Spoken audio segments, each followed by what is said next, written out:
कुछ देर खामोशी रही, फिर ग्रोसो को मुखातिब करते हुए सरताक बोल पड़ा। अगर तुम बुरा ना मानो तो क्या तुम बताओगे ये तुम्हारे कमरे में तुम्हारे दो साथी कौन हैं? ग्रोसो मुस्कुराते हुए कहने लगा, खाकान के बेटे, जिस वक्त हम यहाँ आने के लिए कब्रस से रवाना हुए थे उस वक्त हम 4 साथी थे, 2 ये और 2 हम। इनमें से एक का नाम बारबक और दूसरे का नाम सरजेस है। ये हमारी बदबख्ती के रास्ते में बारबक बीमार हो गया। हमने सरजेस को इसकी तीमारदारी के लिए छोड़ा और खुद यहाँ रवाना हो गए। हमारे बाद बारबक तंदुरुस्त हो गया तो ये और जर्जीस भी अब यहाँ पहुँच गए हैं। ये मुकाबले से थोड़ी देर पहले हमारे खैमों के शहर में दाखिल हुए हैं। जवाब में सरताक ने सुख का एक लंबा सांस लिया और कहने लगा, चलो ये भी अच्छा हुआ कि अब तुम 2 की बजाय 4 साथी हो। ग्रोसो, ये जो मुकाबले के मैदान में तुम्हें मुसलमान बद्दू उमैर बिन नसर ने तेगजनी के मुकाबले में ज़ेर किया है, मुझे इसका बेहद दुख और सदमा है। ग्रोसो, मैंने तो देखा कि तू एक लाजवाब और बेहतरीन तेगजन था। बड़े बड़े माहिर मंगोल तेगजन तेरे सामने सब ढेर हो गए थे, लेकिन तुझे इस उमैर बिन नसर के सामने क्या हो गया था? उसने तुझे ज़ेर कर लिया और तेरा कोई बस न चलने दिया। इस पर मुस्तदाद ये कि उसने तुम्हें ज़मीन पर लेटाया और ऐसा मारा कि जिसका जिक्र नहीं किया जा सकता। ग्रोसो, मुझे दूसरा अफसोस ये है कि जब तू तेगजनी का मुकाबला हार गया था तो तूने उसके साथ मुक्केबाजी शुरू की थी। कम से कम उस वक्त ही तूने उसे मार मार कर जमीन पर गिरा दिया होता तो फिर भी तुम्हारी इज्जत रह जाती। ग्रोसो बड़ी बेबसी का इजहार करते हुए कहने लगा, ये बद्दू भी अजीब गरीब है। इसमें कोई शक नहीं कि तलवार और तेगजनी के फन में मुझसे बहुत आला और अरफा है। उसने अपने मुकाबले में मेरा बस नहीं चलने दिया। उसने इस अंदाज से मुझ पर हमले शुरू किए कि मैं उसके हमलों का रुख और समतों को समझ न सका। बस यूं जानो, उसने मुझे मुकम्मल तौर पर अपने सामने बेबस कर दिया था। मुझे उम्मीद थी कि मैं मुक्केबाजी में उसे ज़ेर कर लूंगा, लेकिन मेरी बदबख्ती के उसमें भी उसका पलड़ा बारी रहा। और अब सबसे बड़ी बदबख्ती ये कि उसकी शादी बख्ताई से हो गई है। अब वो बख्ताई का शौहर होने के साथ साथ इस शहर में बहुत ज्यादा बाइज्जत और खाकान की निगाहों में ज़ीवकार हो चुका है।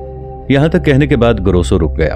वो बड़ा परेशान और फिक्रमंद था। उसकी ये हालत देखते हुए राहिब विलियम उसे मुखातिब करते हुए कह रहा था, ग्रोसो, ये जो मुसलमान बद्दू ने तुम्हें अपने सामने मुकाबले के दौरान ज़ेर किया है तो मैं समझता हूँ पूरी नसरानियत ही मुसलमानों के सामने ज़ेर और मगलूब होकर रह गई है। जितना दुख मुझे तुम्हारे हारने का हुआ है आज तक किसी का ना हुआ और ना ही होगा। जिस वक्त वो तुम्हें अपने इमामे से बांधकर घसीटता हुआ खाकान की तरफ ले जा रहा था, उस वक्त मेरा जी चाह रहा था कि जमीन फट जाए और इसमें मैं समा जाऊं। मेरा ये भी जी चाह रहा था कि काश खुदावंद यसू मसीह ऐसा करता कि तुम्हारी जगह वो बद्दू हारता और तुम उसके गले में कपड़ा डालकर घसीट कर खाकान के पास लाते। पर हाय अफसोस, मेरी कोई भी दुआ इस मौके पर कबूल ना हुई। राहिब विलियम की इस गुफ्तगू से ग्रोसो और उसके तीनों साथी फिक्रमंद और परेशान हो गए थे। इस बार सरताक ग्रोसो को मुखातिब करके कहने लगा, ग्रोसो, तेगजनी के मुकाबले में इस नाकामी पर दिल बर्दाश्ता मत होना। मैं इस उमैर बिन नसर को जिंदा नहीं रहने दूंगा। उसने बख्ताई को जीत कर उससे शादी करके एक तरह से हमारी इज्जत, हमारे वकार पर शबखू मारा है और ये मैं किसी भी सूरत बर्दाश्त नहीं करूंगा। जरा हालात को आगे बढ़ने दो, फिर मैं तुम्हारे साथ चंद दिन तक मशवरा करूंगा। इसके बाद मैं तुम चारों को बताऊंगा कि किस तरह इस उमैर बिन नसर का खात्मा करके अपनी बहन बख्ताई को उससे रिहाई दिलाई जा सकती है। अब तुम चारों आराम करो, मैं जाता हूँ। इसके साथ ही सरताक और राहिब विलियम उनके खैमे से निकल गए। एक शाम उमैर बिन नसर और बख्ताई अपने खैमे में बाहम गुफ्तगू कर रहे थे और उनके सामने कच्ची मिट्टी की बनाई हुई अंगीठी में आग के कोयले दहक रहे थे।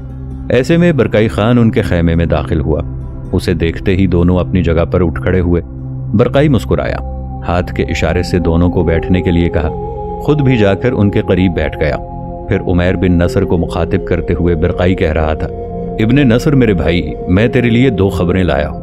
पहली ये कि 2 दिन पहले मेरे भाई बातों ने तुम्हारे साथ जो अरबी साथी थे उन अरब सौदागरों को अपने पास बुलाया था। उनसे गर्जिस्तान की मलिका रोसोदान से मुतालिक तफसील तलब की थी। इसके जवाब में उन अरब सौदागरों ने रोसोदान और उसके हुस्न जमाल की बेहद तारीफ की। इस तारीफ से मुतासिर होते ही उस रोज मेरे भाई बातों ने 2 कासिद गर्जिस्तान की तरफ रवाना किए। उन कासिदों के जरिए उसने मलिका रोसोदान को हुक्म दिया है कि बनफ्से नफीस अपने मुहाफिजों के साथ बातों की खिदमत में हाजिर हो। बरकाई जब खामोश हुआ तब किसी कदर जुस्तजू के अंदाज में उमैर बिन नसर कहने लगा, दूसरी खबर क्या है? दूसरी खबर यह है कि तेरे साथी सौदागर यहाँ से सुबह ही सुबह कूच करने वाले हैं, इसलिए कि वो अपना सामान तिजारत बेच चुके हैं। गौर से इब्ने नसर की तरफ देखते हुए बरकाई ने कहा। ये दोनों खबरें सुनकर उमैर बिन नसर थोड़ी देर तक खामोश रहा, फिर कहने लगा, बरकाई मेरे अजीज भाई, तुम्हारा क्या ख्याल है? बातू किस मकसद के तहत गर्जिस्तान की मलिका को अपने यहाँ तलब कर रहा है? बिरकाई फौरन संजीदा हो गया, कहने लगा, गो बातू मेरा भाई है, लेकिन मैं साफ दिली से कहूंगा कि वो हुस्न परस्त इंसान है। पहले 2 कब्रसी तेगजनों ने भी मलिका रुसोदान के हुस्न व जमाल की तारीफ की थी, इसलिए कि वो गर्जिस्तान से होते हुए इधर आए थे। इसके बाद अरब ताजिर साथियों ने भी वैसी ही तारीफ मलिका रुसोदान से मुताल्लिक की है। इसीलिए वो चाहता है कि मलिका रुसोदान को अपने हरम में दाखिल करे और उसके मुल्क पर कब्जा कर ले। इसलिए उसने मलिका रुसोदान को अपनी खिदमत में हाजिर होने का हुक्मनामा जारी किया है। उमैर बिन नसर की बजाय बख्ताई बोल पड़ी, अगर मेरा बाप ये इरादा रखता है तो उसका ये फैसला गलत है। उसको कोई हक नहीं पहुंचता कि वो जबरदस्ती गर्जिस्तान की मलिका रुसोदान को अपने हरम में रख ले, और मेरे बाप को अपनी उम्र का भी ख्याल रखना चाहिए।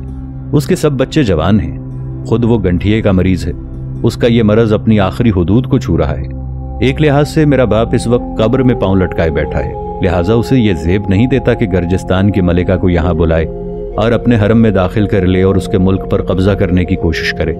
नाजरीन, आगे बढ़ने से पहले कमेंट सेक्शन में हमें अपनी आरा से जरूर आगाह कीजिएगा कि आपको हमारी ये सीरीज कैसी लग रही है। आइंदा आने वाली इक़्तिसाद से बाखबर रहने के लिए हमारे चैनल को सब्सक्राइब कर लें और साथ मौजूद बेल आइकॉन को जरूर क्लिक कर लें। शुक्रिया। बख्ताई जब खामोश हुई तो बिरकाई ने उमैर को मुखातिब किया, तुम्हारा क्या ख्याल है? क्या मलिका रुसोदान बातों का हुक्म सुनकर अपने मुहाफिजों के साथ मेरे भाई बातों की खिदमत में हाजिर हो जाएगी? इस पर उमैर बिन नसर ने कुछ सोचा, फिर कहने लगा, मैं मलिका को एक अरसे से जानता हूँ। बातों चाहे कितने ही कासिद मलिका रुसोदान की तरफ भिजवाए, मलिका रुसोदान कभी भी बातों की खिदमत में हाजिर नहीं होगी। वो बड़ी पुरवकार औरत है, एक चालाक और दानिशमंद हुक्मरान भी है। वो जानती है कि बातों की खिदमत में आई तो उसे जबरदस्ती दरिया वोल्गा के किनारे रोक लिया जाएगा, इसलिए कि उसे अपनी सल्तनत से महरूम कर दिया जाएगा। लिहाजा रुसोदान मेरे ख्याल में कभी भी इधर का रुख नहीं करेगी। उमैर बिन नसर की इस गुफ्तगू के जवाब में बिरकाई कुछ कहना चाहता था कि उसी लम्हे एक मुसल्ला जवान अंदर आया और उमैर बिन नसर को मुखातिब करके कहने लगा, आपका एक साथी अरब ताजिर आपसे मिलना चाहता है और इस वक्त वो खेमे से बाहर खड़ा है, उसे मत रोको, अंदर आने दो। उमैर बिन नसर ने अपनी जगह से उठते हुए कहा। इस पर वो शख्स बाहर निकल गया। उसके थोड़ी देर बाद एक अरब अंदर दाखिल हुआ। हाथ के इशारे से उमैर बिन नसर ने उसे बैठने को कहा। इस पर वो अरब बोल उठा, मेरे भाई मैं बैठूंगा नहीं, जल्दी में हूँ, हमें अपना सामान समेटना है। मैं सारे ताजिर भाइयों के सलाह मशवरे से तुम्हारे पास आया हूँ। मैं तुमसे ये पूछने के लिए आया हूँ कि क्या तुम कल हमारे साथ वापसी का सफ़र करोगे? इसलिए कि हम तो अपना सारा सामान फरोख्त कर चुके और कल यहाँ से कूच करेंगे। उमैर ने कुछ सोचा, फिर कहने लगा, तुम लोग सुबह ही सुबह यहाँ से कूच कर जाओ। मेरे हालात कुछ पलटा खा गए हैं, मुझे यहाँ कुछ अरसा रुकना होगा। इसके बाद फैसला करूंगा कि मुझे कब और किस समत कूच करना है। इस पर वो अरब ताजिर बोला, मैं वापस जाकर तुम्हारी माँ को तुम्हारे मुताल्लिक क्या कहूँ? उमैर बिन नसर उदास हो गया, फिर कहने लगा, मैं तुम्हें कुछ नकदी देता हूँ, वो तुम उसे दे देना। उससे कहना कि तुम्हारे बेटे ने वहाँ शादी कर ली है, वो बहुत जल्द लौट कर तुम्हारे पास आएगा। इसके साथ ही उमैर बिन नसर ने नकदी की एक थैली निकाली और उस ताजिर के हवाले कर दी। इस मौके पर बख्ताई भी अपनी जगह से उठी। नकदी से भरी हुई एक थैली उसने ली और अरब ताजिर को थमाते हुए कहा, पहली थैली उमैर बिन नसर की तरफ से उनकी माँ के लिए है और दूसरी थैली मेरी तरफ से है। उमैर बिन नसर की माँ अब मेरी माँ है, लिहाजा ये थैली मेरी तरफ से मेरी माँ को देना और कहना कि उनकी बहू उन्हें सलाम पेश करती है और बहुत जल्द उनकी खिदमत में हाजिर होगी। बख्ताई की ये गुफ्तगू सुनकर वो अरब ताजिर खुश हो गया था। फिर उसने आगे बढ़कर उमैर बिन नसर और बिरकाई खान से मुसाफा किया। इसके बाद वो खैमे से निकल गया। वो अरब ताजिर जब निकल गया तो बिरकाई कुछ देर तक तफक्कुरात में डूबा रहा। फिर उमैर बिन नसर की तरफ देखते हुए कहने लगा, उमैर बिन नसर, मुझे तुम्हारी और खरीम बिन मखरूम की कुछ बातों की समझ नहीं आई। अभी ये शख्स कह रहा था कि मैं तुम्हारी माँ को क्या जवाब दूं और तुमने अपनी माँ के लिए नकदी की थैली भिजवा दी है, जबकि खरीम बिन मखरूम ने मुझसे जो तफसील कही थी उसके मुताबिक उसके अहले खाना के अलावा तुम्हारे अहले खाना का भी काम तमाम कर दिया गया है। फिर तुम्हारी माँ ये कहाँ से आ गई? उमैर बिन नसर उदास हो गया, कहने लगा, ये मेरी सगी माँ नहीं है, ये मेरी और खरीम की माँ की दूर की रिश्तेदार है। अपनी माँओं के मरने के बाद मैं, खरीम और कुरैश तीनों उसे अपनी माँ का ही दर्जा देते हैं। उमैर बिन नसर के जवाब पर बिरकाई किसी कदर मुतमईन हो गया था। फिर बात आगे बढ़ाते हुए उसने कहा, मैं तुम पर एक और बात का भी इंकशाफ करूं। मेरे भाई बातों ने यह फैसला किया है कि जो कासिद उसने मलिका रुसोदान की तरफ भिजवाए हैं, उनके कहने पर मलिका यहाँ न आई तो उसके बाद बातू मजीद कासिद मलिका की तरफ भिजवाएगा। और उसको पहले जैसा हुक्मनामा भिजवाया जाएगा। बातू कुछ मुसल्ला जवान भी मलका रोसोदान के मरकजी शहर की तरफ भिजवाएगा और उसने जो अपने भतीजे को अंधे कुएं में कैद कर रखा है, मंगोल उसके भतीजे को वहां से निकालकर यहाँ ले आएंगे। और अगर दूसरी बार भी मलका रोसोदान ने यहाँ आने से इनकार कर दिया, तब मेरा भाई बातो इरादा रखता है कि रोसोदान के भतीजे को एक लश्कर देकर यहाँ से रवाना कर देगा ताकि गर्जिस्तान पर चढ़ाई कर दी जाए। इस तरह उसे ना आने की सजा भी दी जाएगी और इस बहाने उसके मुल्क पर कब्जा भी कर लिया जाएगा। थोड़े से तवक्कुफ के बाद बरकाई फिर उमैर बिन नसर को मुखातिब करते हुए कह रहा था, उमैर, जैसा कि तुम पहले मुझे और बरकाई को बता चुके हो कि रोसोदान की बेटी थिमर न सिर्फ ये कि इस्लाम कबूल कर चुकी है बल्कि वो तुम्हें चाहती है और तुम उससे मोहब्बत करते हो। इस सूरत हाल में थिमर से मुतालिक तुम्हारा क्या फैसला होगा? उमैर बिन नसर कहने लगा, मेरे भाई, अगर बातो खान ने मलका रोसोदान के खिलाफ लश्कर कशी की तो जो लश्कर उसके खिलाफ भिजवाना चाहेगा उस लश्कर की रवानगी से पहले ही मैं यहाँ से कोई बहाना करके गर्जिस्तान के मरकजी शहर की तरफ रवाना हो जाऊंगा और थिमर को वहां से निकाल ले जाने की कोशिश करूंगा। उमैर बिन नसर के इन अल्फाज पर बख्ताई खुशी का इजहार करते हुए कहने लगी, यकीनन हमें ऐसा ही करना चाहिए। थिमर को किसी भी सूरत मंगोलों या रोसोदान के भतीजे के हवाले नहीं किया जा सकता। एक मुसलमान की हैसियत से थिमर हमारी बहन है और उसकी हिफाजत करना हमारे फराइज में शामिल है। जवाब में बरकाई कहने लगा, मेरी बेटी, ये अल्फाज कहकर तूने मेरा दिल खुश कर दिया है। मैं भी यही चाहता था कि जिस वक्त तुम्हारा बाप रोसोदान के खिलाफ लश्कर कशी करे, इससे पहले ही उमैर यहाँ से रवाना हो और थिमर को बचाने के लिए गर्जिस्तान के मरकजी शहर की तरफ रवाना हो जाए।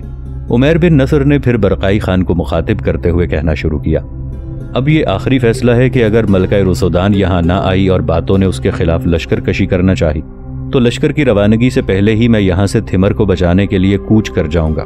बरकाई ने कुछ सोचा, फिर कहने लगा, लेकिन इस सिलसिले में तुम वहां जाने का मेरे भाई बातों से बहाना क्या करोगे? जवाब में उमैर फिर बोल उठा, मैं बातो खान से ये कह दूंगा कि अपने तिजारती सामान के साथ इधर आने से पहले रोसोदान के मरकजी शहर में अपना कुछ असासा रखा था। बस लश्कर कशी से पहले मैं वहां से अपना असासा निकाल लेना चाहता हूँ। मुझे उम्मीद है बातों को इस सिलसिले में कोई एतराज नहीं होगा और वो मुझे वहां लश्कर कशी से पहले जाने की इजाजत दे देगा। बरकाई को शायद उमैर बिन नसर की ये तजवीज़ पसंद आई थी। कहने लगा, ये एक बेहतरीन तजवीज़ है, अब इसी तजवीज़ पर अमल किया जाएगा। पहले ये देखते हैं हालात किस करवट अपनी तब्दीली और इनकलाब पकड़ते हैं, इसके बाद कोई आखिरी फैसला होगा। अब तुम दोनों मियाँ बीवी आराम करो, मैं जाता हूँ। इसके साथ ही बरकाई उमैर और बख्ताई के खैमे से निकल गया। जाते जाते वो दरवाजे के करीब मुड़ा, दोबारा उमैर और बख्ताई के सामने आया और फिर बड़ी फिक्रमंदी का इजहार करते हुए कहने लगा, मैंने तो तुम दोनों से एक मौजू पर गुफ्तगू ही नहीं की। तुम्हारा इशारा किस तरफ है मेरे भाई? सवालिया अंदाज में बरकाई की तरफ देखते हुए उमैर ने पूछ लिया। बरकाई फिर बोल उठा, मैं कहना चाहता था ये जो 4 कब्रसी तेगज़न इन दिनों हमारे खैमों के शहर में ठहरे हुए हैं, इनमें से 2 के मुतालिक तो मुझे यकीन है कि उन्होंने रोसोदान और उसकी बेटी थिमर को देखा हुआ है, इसलिए कि वो मेरी मौजूदगी में मेरे भाई बातों के सामने रोसोदान के अलावा थिमर की भी तारीफ करते रहे हैं। जो कब्रसी तेगज़न बाद में आए हैं उनके मुतालिक मैं नहीं जानता कि उन्होंने रोसोदान और थिमर को देखा है कि नहीं। बहरहाल जब तुम थिमर को गर्जिस्तान के मरकजी शहर कसबक से निकाल लोगे तो कहाँ लेकर जाओगे? उमैर ने कुछ सोचने के बाद कहना शुरू किया, मेरा इरादा यह है कि थिमर और बख्ताई दोनों एक साथ रहें और हम तीनों मिलकर खुशगवार जिंदगी बसर करें। जवाब में बरकाई बोल उठा, मेरी अपनी भी ख्वाहिश है कि तुम थिमर को भी यहाँ ले आओ और हमारे खैमों के शहर में अपनी दोनों बीवियों के साथ एक मुसलमान की हैसियत से रहो। तुम्हारी वजह से यहाँ अरब ताजरों का ज्यादा आना जाना होगा और उनकी वजह से यहाँ हमारे यहाँ भी इस्लाम तेजी से फैलेगा, लेकिन इसमें एक कबाहत जरूर है। उमैर ने बरकाई को मुखातिब करके पूछ लिया, अरे मेरे अम, कैसी कबाहत? बख्ताई, जिस वक्त कब्रसी तेगज़न तुम्हारे बाप बातों के सामने रोसोदान के हुस्न की तारीफ कर रहे थे, वहां उन्होंने इससे बढ़कर उसकी बेटी थिमर के हुस्न जमाल की तारीफ भी की और उनकी बातों से मुतासिर होकर तुम्हारे भाई सरताक ने यहां तक कह दिया था कि वो रोसोदान की बेटी थिमर को अपने लिए हासिल करना चाहता है। इस पर बातों ने भी अपनी पसंदीदगी का इजहार कर दिया था। कुछ देर रुकने के बाद अपना सिलसिला कलाम जारी रखते हुए बरकाई फिर कह रहा था, अब मुझे यह खतरा भी लाहिक है कि बातों ने जो कासिद रोसोदान को यहाँ हाजिर होने के लिए रवाना किए हैं, उम्मीद है रोसोदान यहाँ नहीं आएगी। इसके बाद बातों जरूर उसके खिलाफ कार्रवाई करेगा। ऐसी सूरत में बातों खुद मलिका को अपने हरम में दाखिल करने की कोशिश करेगा, जबकि सरताक की ख्वाहिश होगी कि वो थिमर से शादी कर ले। इस पर बख्ताई बेपना गुस्से का इजहार करके कहने लगी, नहीं, ऐसा हरगिज नहीं हो सकता। थिमर एक मुसलमान लड़की है और सरताक की उससे शादी नहीं हो सकती। फिर इसके अलावा थिमर मेरे शौहर को चाहती है, लिहाजा मेरी ये ख्वाहिश होगी कि थिमर की शादी उमैर से हो, खा इसके लिए हमें यहाँ से निकलकर कहीं और क्यों ना पनाह लेनी पड़े। बख्ताई रुकी। इसके बाद वो दोबारा कह रही थी, मेरी ख्वाहिश है कि थिमर को यहाँ लाया जाए और किसी न किसी हीले बहाने इन चारों कब्रसी तेगजनों का खात्मा कर दिया जाए जिन्होंने थिमर को देखा है। जब वो खत्म हो जाएंगे तो मैं अपने बाप बातों से कह दूंगी कि शादी से पहले उमैर ने मुझे बता दिया था कि मेरी पहले भी एक बीवी है, और मैं अपने बाप से कह दूंगी कि उमैर मुस्तकिल तौर पर अब हमारे शहर में रहना चाहता है, लिहाजा वो अपनी दूसरी बीवी को भी अपने साथ ले आया है ताकि हम तीनों मिलकर खुशगवार जिंदगी बसर कर सकें। मेरे ख्याल में मेरी इस वजाहत से मेरे बाप को कोई एतराज़ नहीं होगा। बिरकाई ने इन अल्फाज पर बख्ताई की तरफ पसंदीदगी की नज़र से देखा, फिर कहने लगा, अच्छा, फिक्रमंद होने की ज़रूरत नहीं, देखते हैं हालात किस करवट बैठते हैं। अगर ज़रूरत पड़ी तो बख्ताई, तुम्हारी तजवीज़ के मुताबिक चारों कब्रसियों का खात्मा कर दिया जाएगा या उनके साथ ऐसा सलूक किया जाएगा कि वो चारों यहाँ से जाने पर मजबूर हो जाएं। बहरहाल तुम दोनों मियाँ बीवी अब आराम करो, मैं जाता हूँ। इसके साथ ही बिरकाई उन दोनों मियाँ बीवी के खैमे से निकल गया था। दूसरी जानिब बातो खान ने अपने जो कासिद गर्जिस्तान की मलिका रोसोदान की तरफ रवाना किए थे और रोसोदान को हुक्म दिया था कि वो उसकी खिदमत में हाजिर हो, वो नाकाम होकर वापस आए। रोसोदान ने बातों की खिदमत में हाजिर होने से साफ इनकार कर दिया था। बातों ने मलिका के इस रवैये को बड़ी नापसंदीदगी की निगाह से देखा।